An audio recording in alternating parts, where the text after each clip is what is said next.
Halo dan selamat datang kembali. Untuk pembahasan kali ini kita mau mendalami pemikiran seorang psikolog dan filsuf perintis William James. Kita akan fokus ke salah satu karyanya yang paling berpengaruh, Talks to Teachers. Nah, ini bukan sekedar buku teks tua ya. Misi kita di sini adalah menggali gagasannya yang usianya udah lebih dari seabad tentang bagaimana kita belajar, kekuatan kebiasaan, dan satu konsep yang dalam banget, yang dia sebut kebutaan tertentu pada manusia. Ini bukan cuma teori loh, ini tentang cara kita memandang dunia dan orang lain di dalamnya.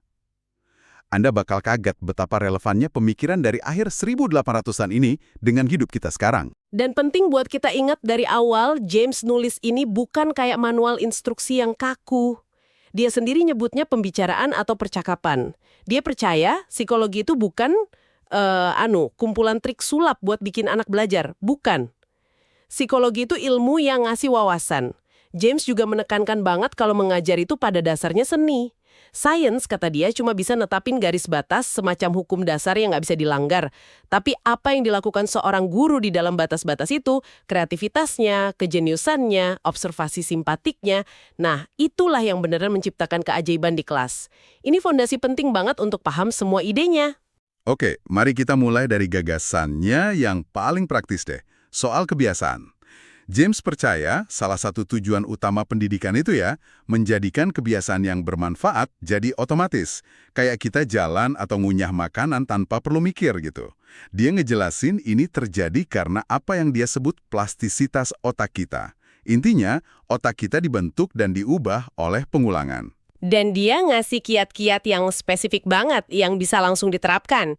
Aturan pertamanya buat membentuk kebiasaan baru adalah luncurkan dengan inisiatif yang sekuat mungkin. Kerahkan semua sumber daya yang Anda punya, ciptakan momentum, bikin janji di depan umum, ambil sumpah, lakukan apapun yang bikin Anda susah buat mundur. Intinya, jangan mulai setengah-setengah. Tapi seberapa realistis itu sih? Banyak dari kita kan coba mulai sesuatu yang baru, misalnya olahraga, pas lagi capek atau sibuk. Apa James ngasih saran buat situasi yang kurang ideal gitu? Rasanya kayak saran buat orang yang udah punya banyak energi aja. Nah, itu pertanyaan bagus.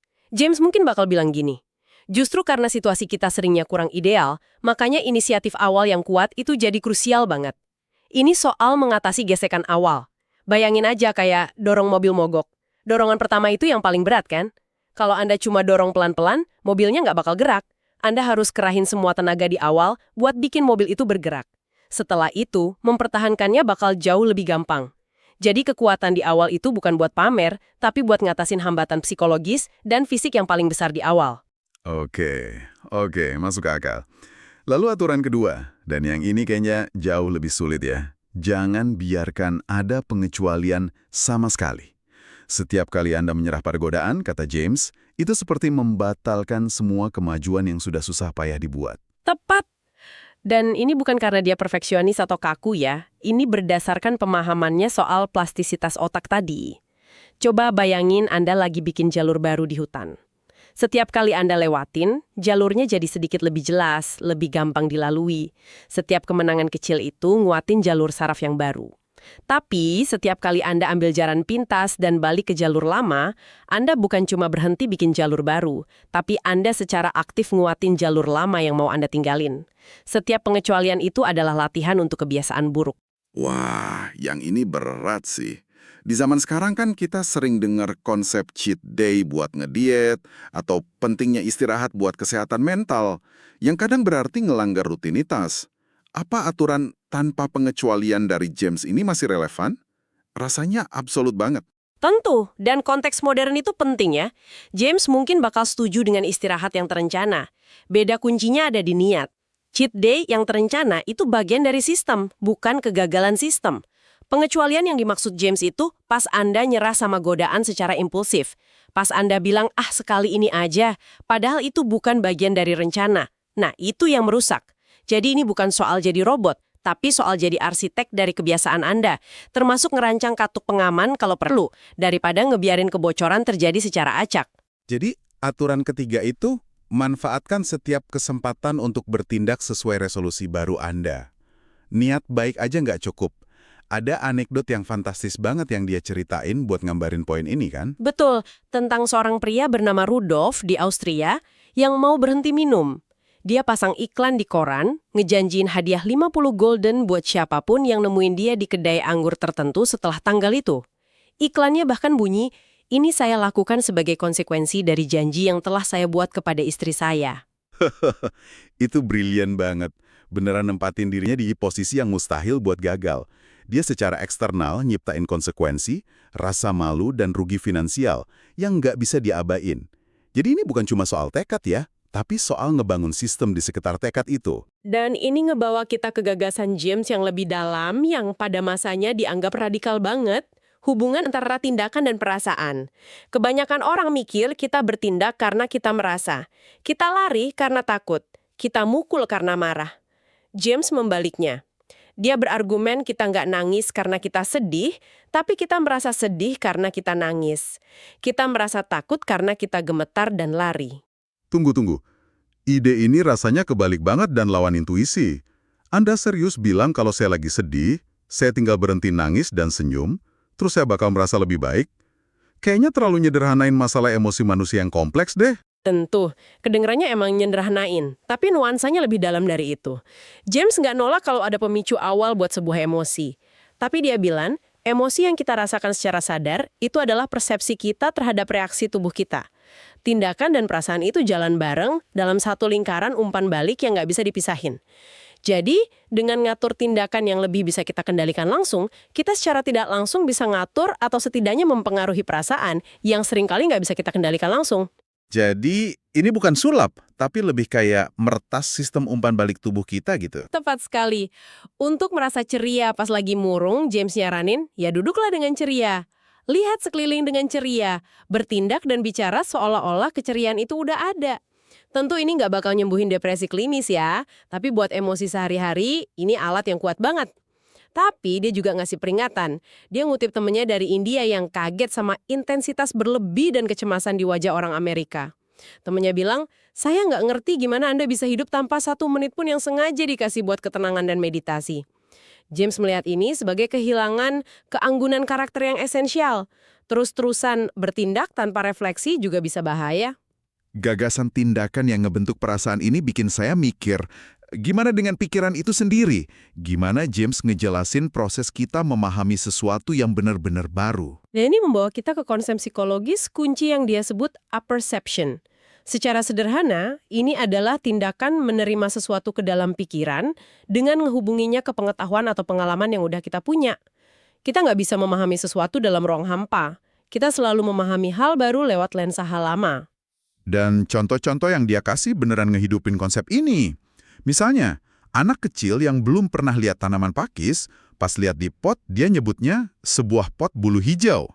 Dia nggak salah kan? Dia cuma pakai kategori yang udah dia punya aja. Persis. Atau Caspar Hauser, anak yang dibesarkan dalam isolasi total, pas pertama kali lihat angsa, dia nyebutnya kuda. Itu satu-satunya hewan berkaki 4 yang pernah dia dengar namanya. Tapi contoh favorit saya itu tentang seorang ibu yang bawa putranya umur 8 tahun buat lihat air terjun Niagara pertama kali. Oh iya, yang ini luar biasa. Setelah anaknya natap dalam diam, ibunya mungkin ngira anaknya lagi merenungkan keagungan alam, nanya, "Nak, apa yang kamu pikirkan?" Dan anak itu jawab, Dia jawab, apakah itu jenis semprotan yang aku gunakan untuk menyemprot hidungku? "Hahaha, saya bisa bayangin muka ibunya." Itu contoh yang lucu tapi dalam banget. Jadi buat anak itu, Niagara Falls yang agung itu pada dasarnya cuma semprotan hidung versi raksasa. Itu satu-satunya kerangka acuan yang dia punya buat air yang nyemprot dengan kekuatan besar. Dan ini memunculkan pertanyaan penting, terutama buat para pendidik, tapi juga buat kita semua. Gimana caranya Anda ngenalin ide baru ke seseorang? Menurut James, Anda harus mulai dari dunia mereka, Anda harus ngehubungin yang nggak diketahui dengan yang udah diketahui. Kalau nggak, idenya bakal mental, nggak bakal nempel. Ini juga ngejelasin kenapa orang sering berselisih soal interpretasi sebuah fakta. Seringnya masalahnya bukan di faktanya, tapi karena mereka punya kepala klasifikasi atau kategori mental yang terlalu sedikit. Mereka coba maksa ide baru ke dalam kotak lama yang nggak pas. Ini ngejelasin banyak hal ya, kenapa argumen di media sosial seringnya buntu. Kita bukan berdebat tentang fakta yang sama, Tapi kita lihat fakta itu lewat lensa atau kategori yang beda banget. Dan ini juga berlaku buat pengambilan keputusan pribadi kan? James ngasih contoh soal godaan minum alkohol. Betul. Nama yang Anda kasih ke situasi itu, persepsi yang Anda lakukan, itu yang menentuin hasilnya. Kalau Anda namain sekedar merayakan hari libur atau nggak mau dianggap nggak ramah, ya Anda udah kalah. Pilihan Anda atas nama yang salah, itu nyegel nasib Anda. Tapi kalau terlepas dari semua nama baik itu, Anda dengan teguh megang nama yang lebih benar tapi jelek, dan nganggap situasi itu sebagai menjadi seorang pemabuk, menjadi seorang pemabuk, menjadi seorang pemabuk, maka kaki Anda tertanam di jalan menuju keselamatan. Menurut James, Anda menyelamatkan diri dengan berpikir benar. Wow, jadi kalau setiap individu punya cara unik buat mempersepsikan dunia, apa artinya ini buat cara kita mandang satu sama lain? Kayaknya ini nggak bawa kita ke salah satu ide James yang paling kuat dan mungkin paling penting ya. Benar, ini inti dari esainya On a Certain Blindness in Human Beings. James berpendapat bahwa kita semua pada dasarnya menderita kebutaan terhadap kehidupan batin, makna, dan nilai-nilai orang lain. Kita lihat tindakan mereka dari luar, tapi kita sama sekali nggak bisa lihat signifikansi internal dari tindakan itu buat mereka. Dia nyeritain pengalaman pribadi yang kuat banget buat ngejelasinnya. Pas dia di pegunungan North Carolina. Awalnya, dia lihat pembukaan lahan oleh para pemukim sebagai perusakan yang jelek dan menyedihkan. Pemandangan tunggul-tunggul pohon, pohon mati, pagar berantakan, itu bikin dia ngerasa tertekan. Dia melihatnya sebagai perusakan alam yang brutal. Lahan. Tiba-tiba, kayak ada tirai yang kebuka buat James. Dia nulis, saya seketika merasa bahwa saya telah kehilangan seluruh signifikansi batin dari situasi tersebut. Bagi para pemukim, pemandangan itu bukan perusakan sama sekali. Itu adalah simbol yang syarat dengan kenangan moral dan menyanyikan lagu pujian tentang tugas, perjuangan, dan kesuksesan. Luar biasa. Jadi apa yang James lihat sebagai perusakan, bagi mereka adalah monumen kemenangan. Kabin itu jaminan keamanan dari alam liar. Pagar itu tanda kepemilikan, hasil kerja keras. Setiap tunggul pohon itu kemenangan pribadi atas kesulitan. Dua dunia yang beda banget ngeliat pemandangan yang sama persis. Dan disinilah implikasinya jadi gede banget. James bilang kesadaran akan kebutaan ini adalah dasar dari semua toleransi sosial, agama, dan politik. Melupakan hal ini adalah akar dari setiap kesalahan bodoh dan kejam yang dibuat oleh penguasa terhadap rakyat yang mereka jajah. Mereka maksa nilai-nilai mereka dari luar tanpa pernah nyoba paham makna dan nilai internal dari orang yang mereka kuasai. Untuk nguatin poin ini, dia ngutip cerita indah dari Robert Louis Stevenson tentang para pembawa lentera. Sekelompok anak laki-laki jalan di kegelapan malam yang dingin, masing-masing bawa lentera kaleng yang disembunyiin di bawah mantel mereka, nggak mancarkan cahaya sedikit pun. Bagi orang luar, ya mereka cuma sekelompok anak konyol yang keluyuran tanpa tujuan. Tapi bagi setiap anak laki-laki itu tahu kalau dia punya mata banteng di ikat pinggangnya, itu sumber kegembiraan dan kemuliaan pribadi yang luar biasa. Kegembiraannya tersembunyi, nggak kelihatan dari luar, tapi nyata banget buat mereka. Dan inilah intinya yang digarisbawahi James dari Stevenson. Melewatkan kegembiraan berarti melewatkan segalanya. Realisme sejati, katanya, bukan tentang melihat hal-hal dari luar secara objektif dan dingin. Realisme sejati itu menemukan di mana kegembiraan itu ada dan memberinya suara. Kita terlalu sering cuma lihat bagian luarnya yang dingin dan menyedihkan, dan ngelewatin lentera yang nyala di dalamnya. Oke, kalau kita harus mencari kegembiraan tersembunyi atau makna dalam kehidupan orang lain, gimana James sendiri mendefinisikan kehidupan yang bermakna itu? Setelah semua ini, apa intinya? Jawabannya menurut James bukan soal kekayaan, status atau bahkan kenyamanan. Makna hidup yang solid katanya adalah perkawinan antara cita-cita yang tidak biasa dengan kesetiaan, keberanian, dan daya tahan. Jadi ini kombinasi dari punya tujuan dan berjuang buat tujuan itu. Jadi cita-cita di sini nggak harus sesuatu yang besar kayak perdamaian dunia gitu ya. Bisa lebih personal dan spesifik. Itu apapun bentuknya, dipaduin sama perjuangan, rasa sakit, dan ketekunan seseorang, disitulah hidup jadi signifikan secara mendalam. Makanya dia ngeritik pandangan kayak Tolstoy, yang menurutnya terlalu nyempitin makna cuma di pekerjaan kasar kaum petani. James bilang kepahlawanan ada di mana-mana, di pekarangan ternak dan di kereta barang, dan di Stanatsa Rusia. Kepahlawanan itu soal kesetiaan pada cita-cita, dimanapun itu ditemuin. Lalu, apa ada kriteria tertentu buat sebuah cita-cita menurut James? Ya, dia kasih beberapa. Pertama, sebuah cita-cita itu harus sesuatu yang dipahami secara intelektual, bukan cuma dorongan bawah sadar. Anda sadar sama tujuan yang Anda kejar. Kedua, sebuah cita-cita harus ngandung kebaruan setibaknya buat orang yang megangnya. Rutinitas yang ngebosenin dan tanpa pikiran, meskipun sulit, itu nggak sesuai dengan idealitas. Harus ada elemen penemuan atau penciptaan. Tapi, dia juga ngakuin adanya makna di tingkat yang lain, yang mungkin nggak terlalu intelektual. Dia ngutip penulis W.H. Hudson yang nulis tentang ngabisin waktu sendirian di alam liar Patagonia. Hudson ngerasa kewaspadaan dan kebahagiaan tertinggi cuma dari ngamatin alam tanpa tujuan apapun yang bisa diungkapin dengan kata-kata. Benar. Dan James ngelihat ini juga sebagai bentuk kehidupan yang signifikan, tapi di tingkat non-pemikiran, tingkat persepsi sensorik murni. Ini nunjukin fleksibilitas pemikirannya. Pada akhirnya, James nyimpulin kalau signifikansi itu nggak terletak di peristiwanya itu sendiri. Peristiwanya bisa aja biasa. Signifikansi terletak pada kapasitas jiwa untuk digenggam oleh pengalaman. Jadi pada akhirnya, makna itu bukan tentang apa yang kita lakukan, tapi gimana kita merasakannya. Apakah jiwa kita terserap olehnya? Apakah itu bikin kita merasa hidup? Itu ukurannya ya? Persis, entah itu pas Anda hanyut dalam mecahin masalah yang rumit, atau pas Anda terpukau sama indahnya matahari terbenam.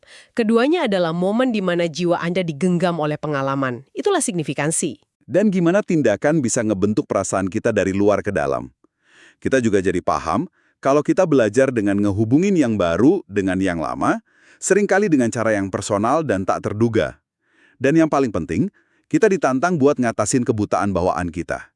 Untuk mencoba melihat lentera tersembunyi, mengakui kegemilaan, perjuangan, dan makna dalam hidup orang lain yang mungkin beda banget dari kita. Nah, ini nih ninggalin kita dengan sebuah pertanyaan buat Anda renungkan. Coba pikirkan tentang seseorang, sebuah kelompok, atau bahkan sebuah cara hidup yang Anda pandang dari luar dan mungkin Anda hakimi, entah itu sebagai sesuatu yang membosankan, salah arah, atau nggak berarti. Berdasarkan ide James, lentera tersembunyi apa yang mungkin nggak Anda lihat? Kegembiraan pribadi atau lagu pujian tentang perjuangan dan kesuksesan apa yang sedang mereka nyanyikan di dalam hati mereka yang sepenuhnya tidak terlihat oleh Anda.